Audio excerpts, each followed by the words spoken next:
A máte různé typy sklíček podle toho, jak silné to zatmění třeba je? Máte různé typy těch filtrů? Ne, to svítí furt stejně, to slunko. No, to slunko svítí pořád stejně, takže vlastně nepotřebujeme víc těch filtrů, stačí jenom jeden takový univerzální. Dobrá, tak jdeme na to.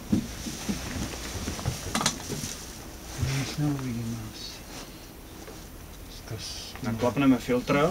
Tady tímhletím malým otvorem s tím filtrem prochází světlo do toho dalekohledu. A pak teda, když je jasno, tak projde tady takhle celým tím dalekohledem.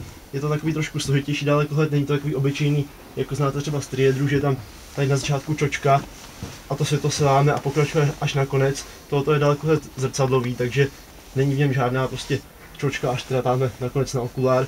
A jsou tady dvě taková zrcadla. Jedno hlavní je tady na druhém konci.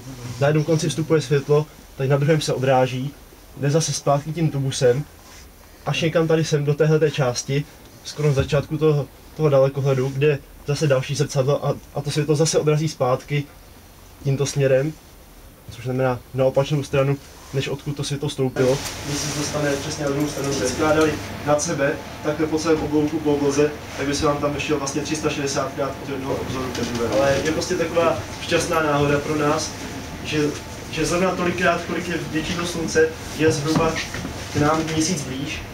Tím pádem ty úhlové poměry, to jak se nám na obloze zdají velké, tak jsou přibližně stejné.